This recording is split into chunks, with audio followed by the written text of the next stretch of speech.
Assalamualaikum warahmatullahi wabarakatuh.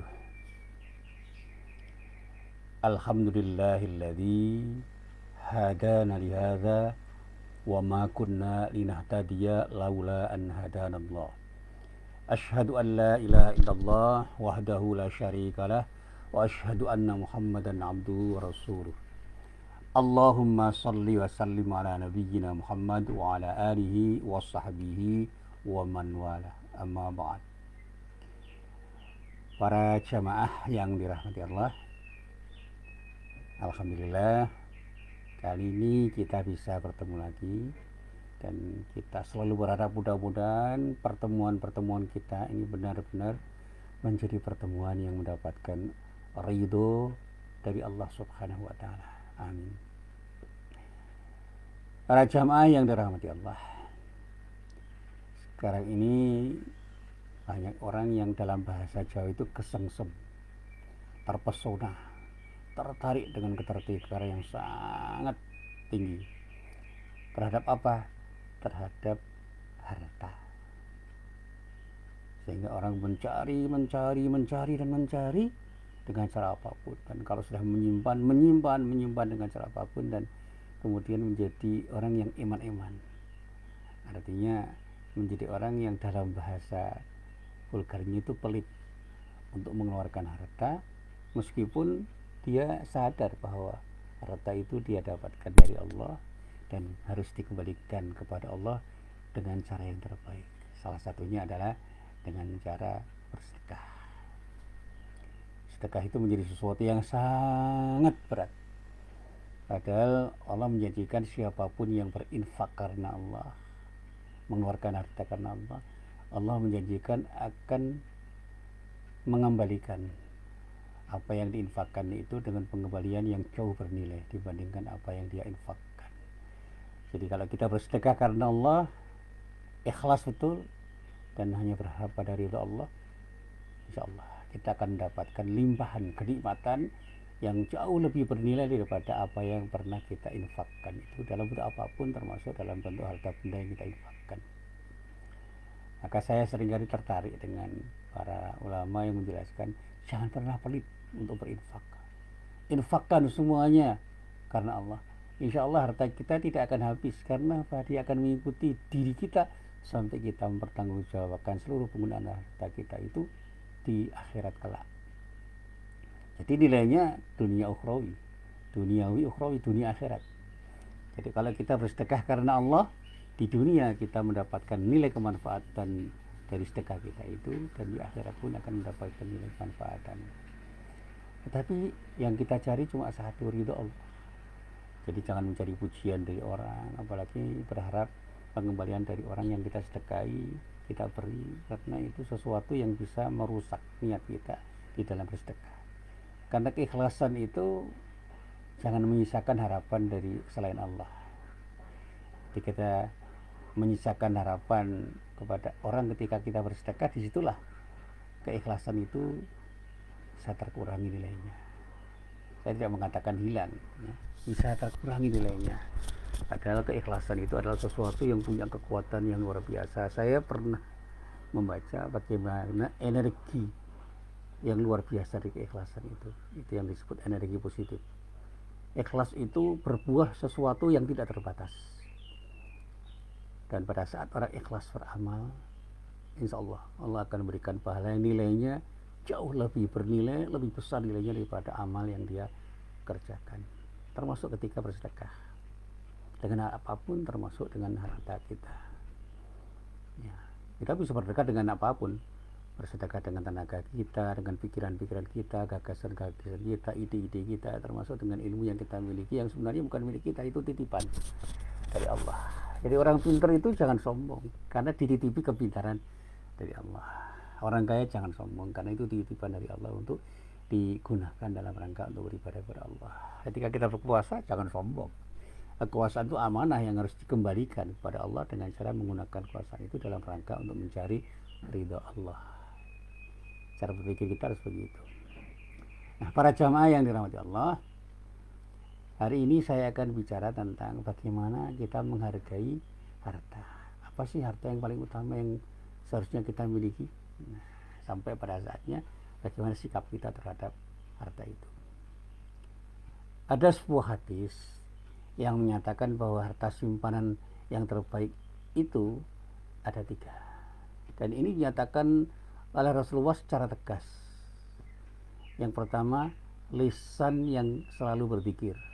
Jadi lisan kita itu harus selalu mengucapkan sesuatu yang bernilai zikrullah, nilainya zikrullah. Ya, dengan ucapan apapun, subhanallah, alhamdulillah, Allahu akbar, atau ucapan apapun yang nilainya itu adalah ingat kepada Allah. Wah, itu yang dikatakan harta simpanan yang luar biasa nilainya. Yang kedua, hati yang selalu bersyukur, termasuk bagaimana kita menyempurnakan sikap syukur kita itu dengan sikap qanaah. Dan yang ketiga, ini karena terkait dengan status kita, misalnya sebagai suami, saya sebagai suami selalu mengatakan harta simpanan yang terbaik yang ketiga itu adalah istri yang beriman, yang selalu membantu suaminya untuk beriman. Jadi mendampingi, mensupport, membuat suami itu menjadi orang yang beriman, sehingga kalau ada suami yang keluar dari keberimanannya diingatkan, kalau suami lemah diingatkan. Apalagi ketika saya memberikan nasihat untuk sebuah acara walimatul urus, saya katakan, jadilah istri dan suami yang beriman, yang satu sama lain saling membantu untuk menjadi semakin beriman. Jaga hati kita untuk selalu bersyukur kepada Allah, dan jaga lisan kita agar lisan kita itu selalu mengucapkan sesuatu yang terbaik, karena kita selalu ingat kepada Allah Subhanahu wa ta'ala, sehingga tidak ada ucapan yang tidak bermakna, karena semua ucapan kita ucapkan dalam rangka untuk mengingat Allah. Kalau kita bisa mengucapkan hamdalah, kenapa tidak harus ucapan yang lain?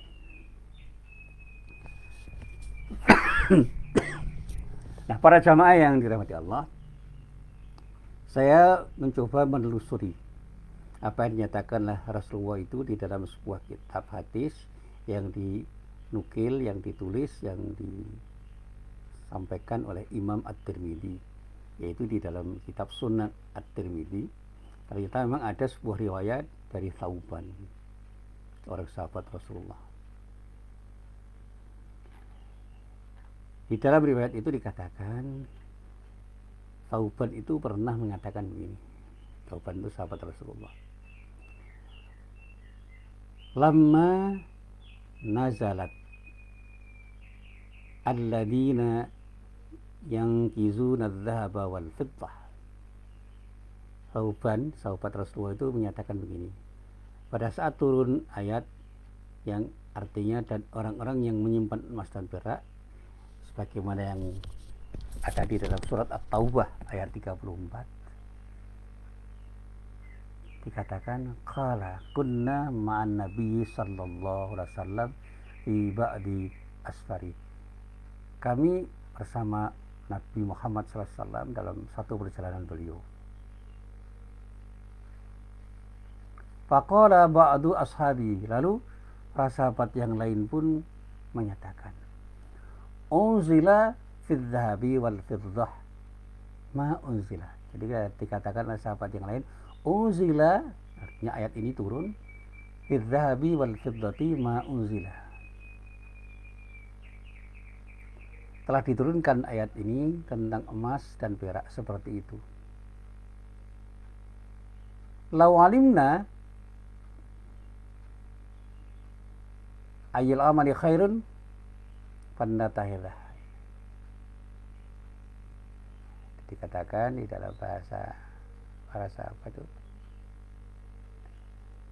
lau alimna ayil mali khairun fannatahilah.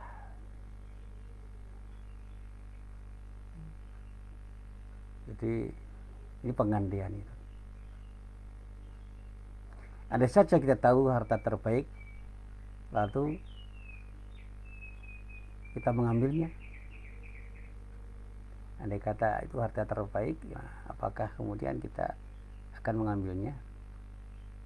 Mana yang mau kita ambil?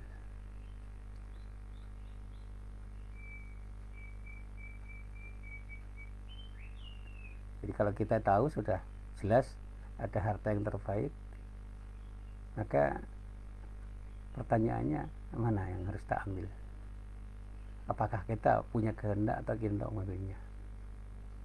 Faqala, Rasulullah pun katakan bersabda, afdaluhu lisanun dzakirun wa qalbun syakirun wa zaujatun mu'minatun tu'inuhu ala imani.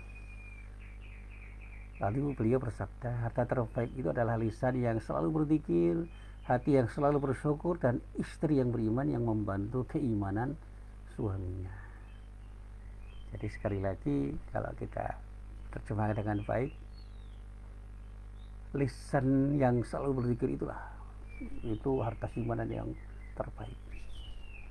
Hati yang selalu menunjukkan sikap syukur, itulah hati yang terbaik yang menjadi simpanan Ramadan. Yang ketiga, istri yang terbaik bagi suaminya itu adalah istri yang menemani suaminya, mengiringi suaminya, membantu suaminya untuk tetap menjadi orang yang beriman dan meningkatkan keimanannya. Nah, kalau dibalik, suami terbaik juga begitu, suami yang beriman yang membantu istrinya untuk selalu beriman dan meningkatkan keimanannya. Nah, di sini kan berseberangan dengan kenyataan sekarang yang disebut harta terbaik itu ya duit dengan segala hal yang terkait dengan harta yang secara ekonomi memang bernilai, sehingga begitu orang dapat duit pelit ya bukan main untuk mengeluarkan harta dalam rangka untuk mengingat Allah. Orang cari istri atau cari suami cari yang kira-kira menguntungkan secara duniawi. Kalau suami cari istri yang secantik-cantiknya, kalau cari suami yang seganteng-gantengnya, yang sekaya-kayanya, yang bisa dibawa kemana-mana untuk ditunjukkan dan menjadikan dirinya sombong karena punya suami yang ganteng, kaya raya. Seorang suami juga begitu, punya istri yang cantik dan betul-betul bisa menjadi sesuatu yang dibanggakan dengan kecantikannya itu. Sehingga dengan cara yang bermacam-macam, laki-laki yang berduit cari wanita yang cantik, bahkan istrinya dilupakan untuk hanya mencari wanita yang cantik di luar rumah. Istri-istri yang berselingkuh juga begitu, cari suami yang dalam bahasa Jawa itu ison duwiti, bisa membiayai dirinya dengan harta yang memang dia inginkan. Naudzubillah min dzalik, jangan sampai ini terjadi pada kita semua. Nah, sementara itu di dalam riwayat yang lain dinyatakan bahwa Rasulullah SAW itu pernah bersabda, ini juga dari Thauban, ini mirip-mirip aja ini. Nah, hadisnya riwayat Ibnu Majah, dikatakan Thauban itu pernah menyatakan begini, lamma nazala fil fiddati wadzahabi ma nazala. Tatkala turun ayat yang berkaitan dengan masalah perak dan emas, bagaimana yang tertera di dalam surat At-Taubah ayat 34. Qalu, para sahabat pun waktu itu bertanya, wa ayal mali nattakhidh, harta apa yang sebaiknya kita ambil?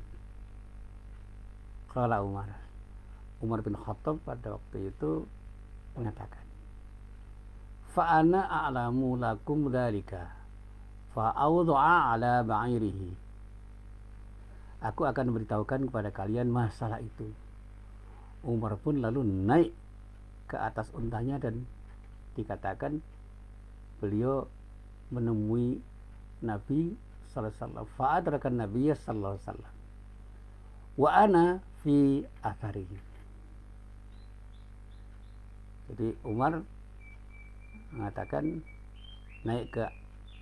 kemudian naik ke atas untanya dan menemui Nabi Muhammad SAW. Sementara Thauban mengatakan aku mengikuti di belakangnya. Faqala, lalu Umar bertanya, ya Rasulullah, wahai Rasulullah, ayal mali nattakhid, ya Rasulullah, apa harta yang sebaiknya saya ambil? Harta apa yang boleh kita ambil atau selayaknya kita ambil? Faqala,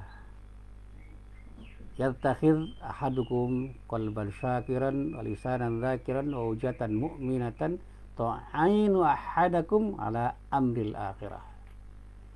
Rasulullah kemudian menjawab, hendaknya salah seorang dari kalian menjadikan hati yang bersyukur, lisan yang berzikir, dan istri yang beriman yang menolong salah seorang dari kalian dalam urusan akhiratnya. Sama, cari istri yang salihah, jadikan lisan kita itu menjadi lisan yang selalu berzikir, ingat Allah, dan jadikan hati kita itu menjadi hati yang selalu bersyukur. Dan kesempurnaan syukur itu bisa ada dalam sikap qanaah, dan pernah menjelaskan di dalam beberapa tulisan saya dan pengajian saya. Nah, inilah sabda Rasulullah SAW yang menegaskan tentang 3 hal yang dinyatakan oleh beliau sebagai sebaik-baik harta simpanan di dunia ini. Yang pertama, saya urutkan saja, lisan yang selalu berzikir kepada Allah. Saya katakan kepada para jamaah saya dan pada diri saya dengan cara yang bermacam-macam. Ketika lisan kita itu selalu berzikir, di saat itu Allah akan senantiasa mengingat orang yang berzikir itu. Jadi kita ingat Allah, Allah pun mengingat kita. Dan itu sebuah kenyataan yang saya alami. Jadi begitu saya ingat Allah, disitulah saya merasa ada sesuatu yang menenangkan diri saya, karena Allah mengingat diri saya. Dalam doa-doa saya pernah menangis karena pas saya merasa terlalu banyak berdosa. Ternyata ada secerca harapan untuk meminta ampun pada Allah atas dosa-dosa yang pernah saya lakukan. Ketika saya pernah merasa bersalah pada orang lain, saya ingin menemui orang yang pernah saya salahi, dan ternyata Allah mempertemukan saya, dan orang itu sangat baik ketika bertemu dengan saya.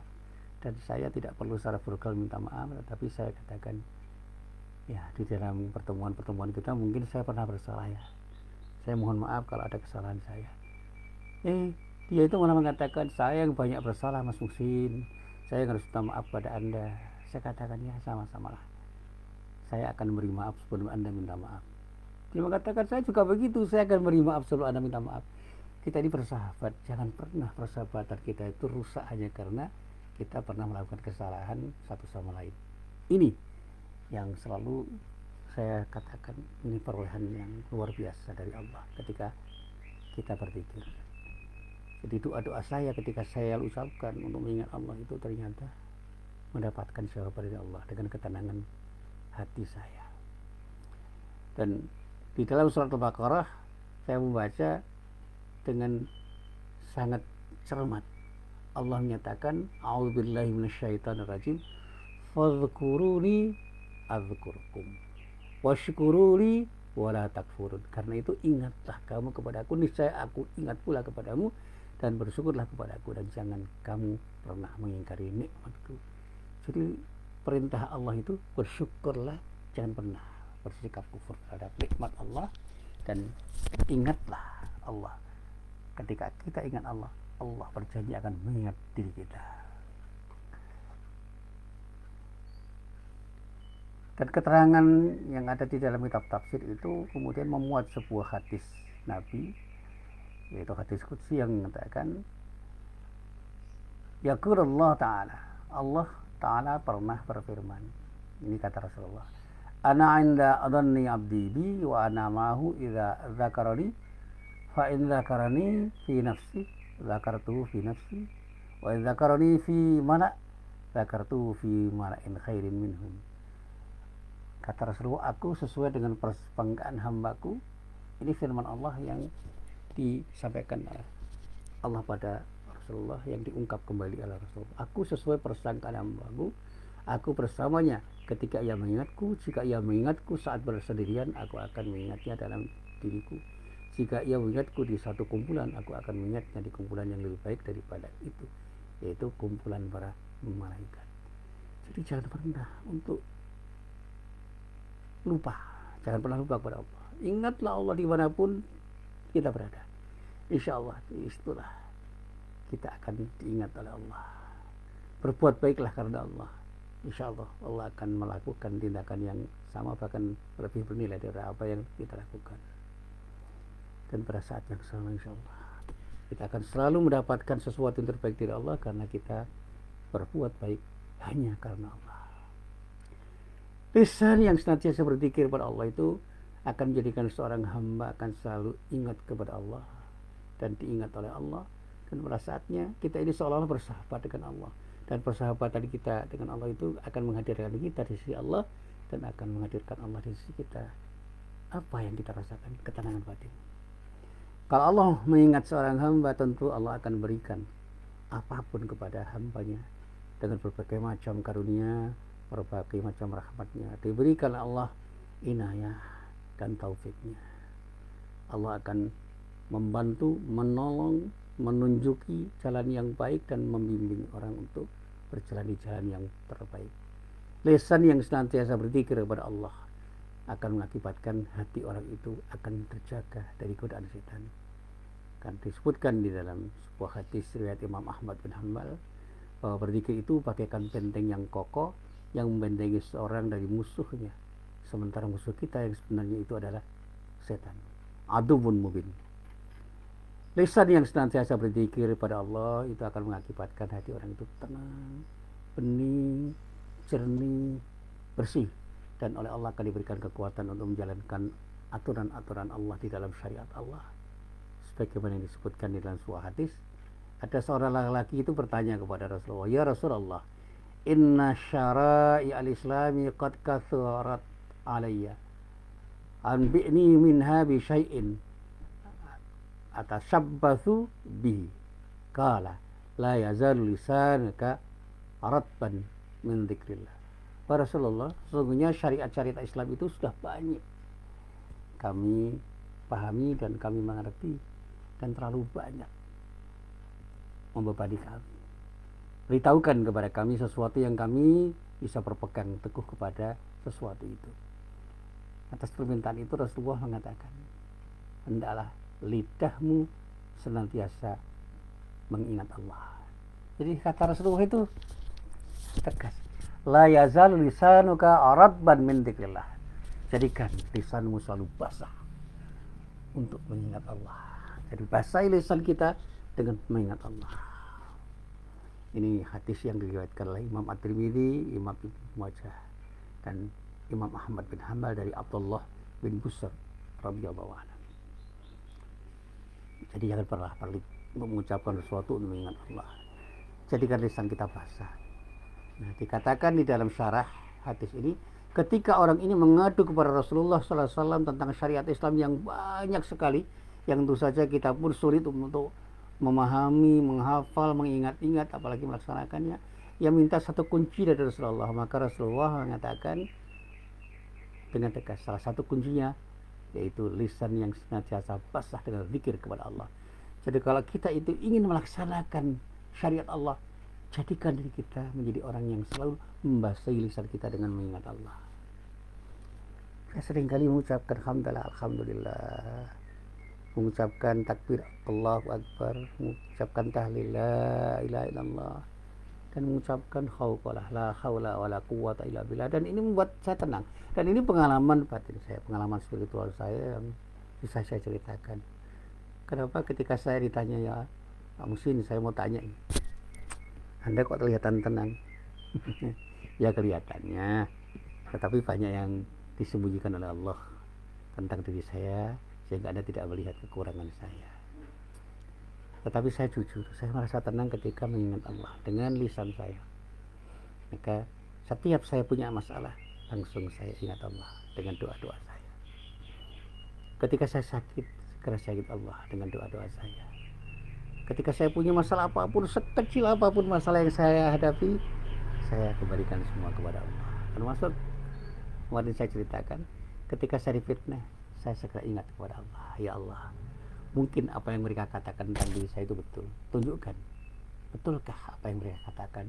Dan saya bersedia untuk memperbaiki apa yang selama ini menjadi kekurangan saya. Dan kalau itu salah dan mereka memfitnah saya, jangan pernah kau adab orang yang fitnah diri saya. Tunjukkan kebenaran kepada mereka yang memfitnah saya, dan berikan hidayah kepada mereka akan mereka berhenti untuk fitnah siapapun, termasuk memfitnah diri saya.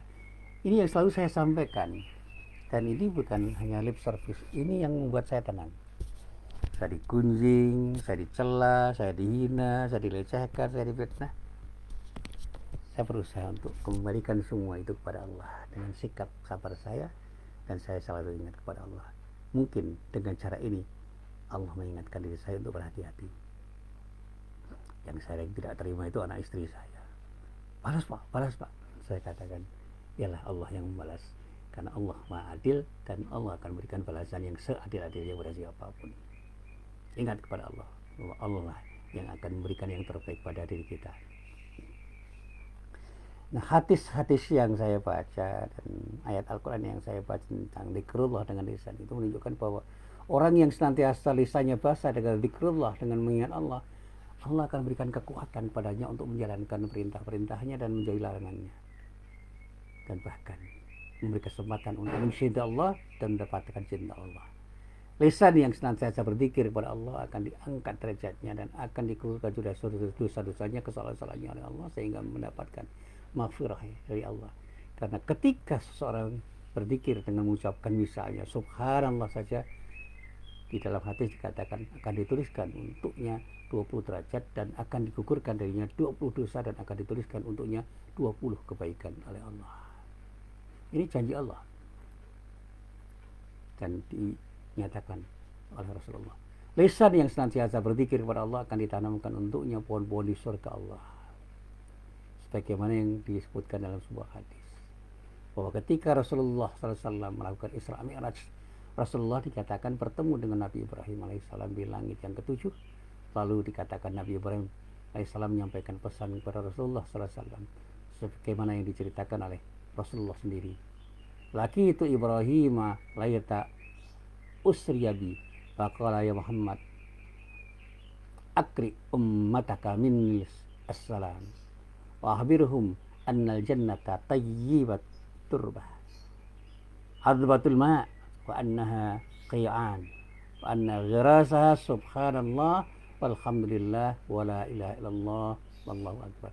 Aku pernah bertemu dengan Ibrahim pada malam ketika aku di-Isra Mi'rajkan. Kemudian ia berkata, wahai Muhammad, sampaikan salam dariku kepada umatmu, dan beritahukan kepada mereka, informasikan kepada mereka bahwa surga itu debunya harum, airnya segar, dan surga tersebut adalah datar. Tanamannya adalah kalimat subhanallah walhamdulillah wala ilaha illallah wallahu akbar. Maha suci Allah, segala puji bagi Allah, tidak ada Tuhan yang berhak disembah kecuali Allah, dan Allah Maha Besar. Dan itu yang selalu saya ucapkan dan selalu diajarkan oleh misalnya Ustadz Arifin Ilham kepada para jamaahnya. Sehingga saya pernah memberikan pengajian, saya tuntun para jamaah berpikir subhanallah walhamdulillah wa la ilaha illallah wallahu akbar. Dan itu saya ucapkan kali-kali, dan ternyata ucapan itu membuat kita tenang. Makanya ketika saya berzikir, saya ucapkan kalimat itu subhanallah walhamdulillah wa la ilaha illallah wallahu akbar. Ketika saya sedang dalam keadaan gundah, resah, gelisah, dan cenderung akan marah, saya segera mengucapkan subhanallah walhamdulillah wa la ilaha illallah wallahu akbar. Dan pengalaman spiritual saya sampaikan kepada para jamaah.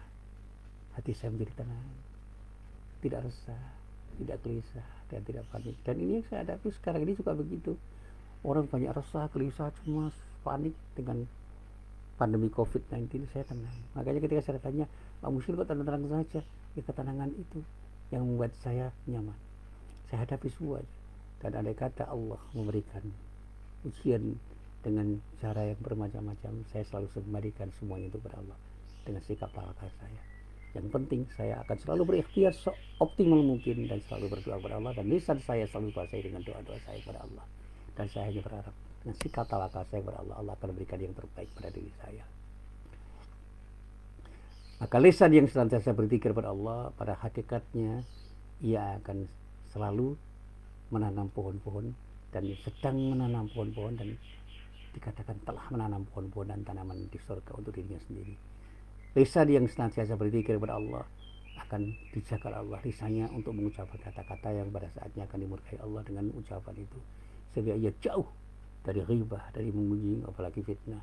Ia akan dijauhkan dari kebohongan, ia akan dijauhkan dari ucapan yang akan mendapatkan adab dan tidak disukai Allah. Lisan yang senantiasa berzikir kepada Allah sungguh akan menguntungkan pelakunya, sungguh akan memberikan kebahagiaan dan memberikan ketenangan serta ketenteraman bagi hati orang yang selalu mengucapkannya. Karena Allah menyatakan di dalam surat Ar-Ra'd, ala bidzikrillahi tatmainnul qulub, yang bisa kita baca di dalam surat Ar-Ra'd ayat 28. Jadi ini kekayaan yang pertama. Kekayaan yang kedua, hati yang bersyukur. Hati yang bersyukur kepada Allah adalah hati yang mengakui bahwa semua kenikmatan yang dia peroleh hanya berasal dari Allah. Tidak ada satu pun yang tidak berasal dari Allah. Hati itu senantiasa meyakini bahwa sekecil apapun nikmat yang ia rasakan akan ditanyakan oleh Allah Subhanahu wa taala. Bagaimana orang itu mempertanggungjawabkannya. Hati yang selalu ingat kepada Allah, hati yang selalu bersyukur dengan sikap syukur yang terbaik, itu akan menjadikan orang itu menjadi orang yang selalu berpikir bagaimana ia menggunakan semua kenikmatan yang banyak itu untuk bersyukur kepada Allah, untuk taat kepada Allah, sehingga semuanya akan digunakan dalam rangka untuk beribadah kepada Allah.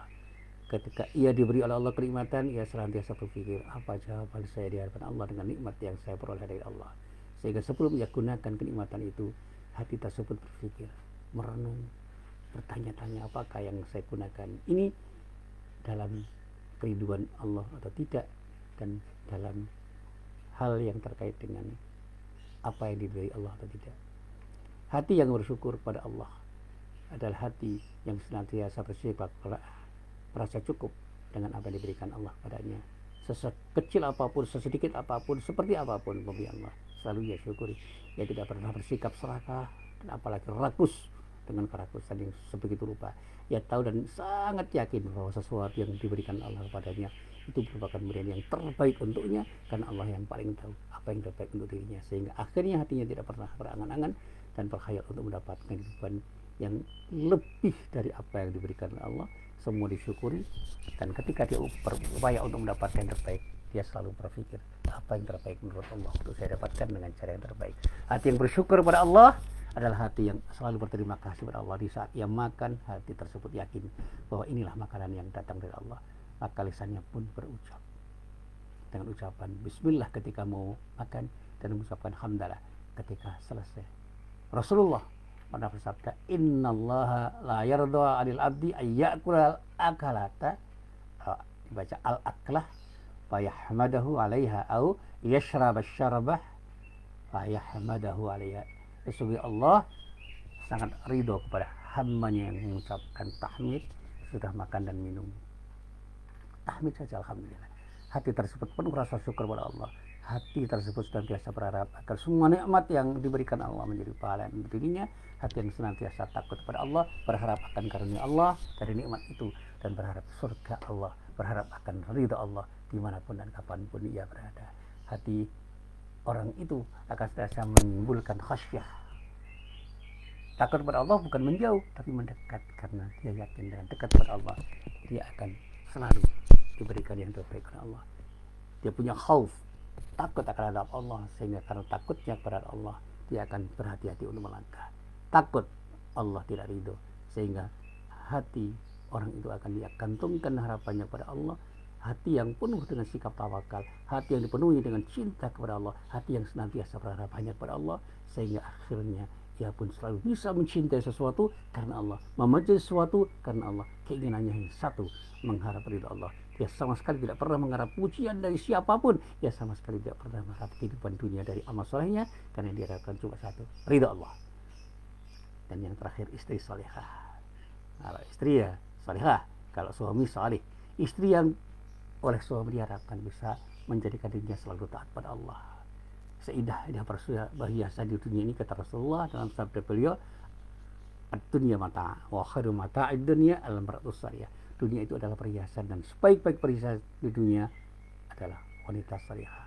Jadi wanita salihah itu sebaik-baik perhiasan dunia, dan itulah yang selalu saya sampaikan kepada para jamaah saya. Kalau cari istri, cari istri yang salihah. Kalau cari suami yang salih. Ini persoalan akhlak. Dan ketika kita dapatkannya, bersyukurlah untuk tetap menjadi istri dan suami yang salih dan salihah. Suami yang salih, istri yang salihah, yang berkolaborasi untuk menciptakan keluarga sakinah, dan insya Allah sakinah akan tercipta ketika istri yang salihah memandu, menghargai, menghormati suaminya dengan kesalihannya, dan suami yang saleh akan menjadi suami yang akan memimpin istrinya untuk selalu menjadi istri yang salihah, sehingga titik temunya adalah keluarga sakinah. Salih dan salihah akan mempertemukan diri orang itu punya energi yang luar biasa untuk menjadikan dirinya menjadi faktor yang utama untuk menjadikan keluarganya menjadi keluarga sakinah. Istri yang salihah adalah seorang istri yang senantiasa berpikir bagaimana taat kepada Allah, sehingga ketaatan kepada suaminya dilakukan karena Allah. Dan selalu dia katakan pada suaminya, ayo kita bangun ketaatan kita kepada Allah, bersama-sama kita taat kepada Allah, dengan harapan mudah-mudahan Allah akan memberikan yang terbaik pada diri kita. Istri yang salihah selalu memotivasi dan bersamai suaminya untuk beramal saleh, sehingga berpotensi untuk meraih surga Allah, sebagaimana dinyatakan oleh salah seorang sahabat Rasulullah yang dikatakan di dalam sarah, beliau adalah bernama Al-Husain bin Mihsan radhiyallahu. Sahabat Rasulullah itu mengatakan bahwa Rasulullah SAW pernah ditemui oleh seorang wanita ingin bertanya kepada beliau karena ada kebutuhan. Lalu Rasulullah bersabda kepadanya, apakah kamu memiliki suami? Wanita yang ditanya itu menjawab, punya ya Rasulullah. Kata Rasulullah selanjutnya, bagaimana sikapmu terhadap suamimu?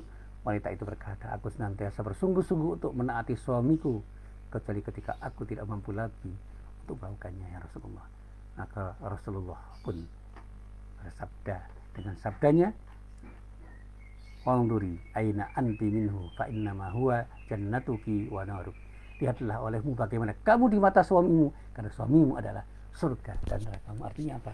Ketaatanmu kepada suamimu karena Allah akan menjadikan kamu akan mendapatkan surga dari Allah. Tapi ketika kamu tidak taat kepada suamimu, ketika suamimu mengajak taat kepada Allah, kamu akan mendapatkan neraka karena sikapmu itu.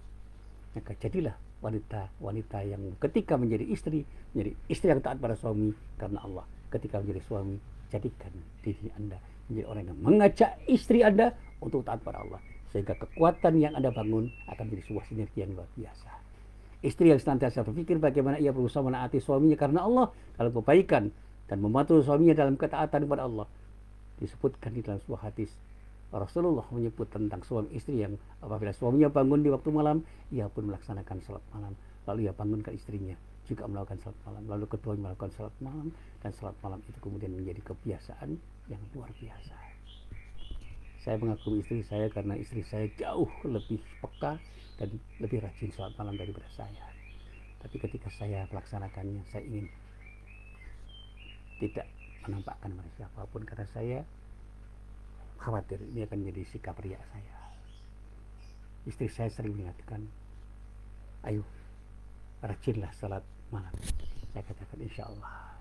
Tapi saya tidak pernah bercerita kepada istri saya apakah saya pernah salat malam atau tidak, karena jangan sampai cerita saya itu menjadikan diri saya riak, memamerkan sesuatu yang saya kerjakan.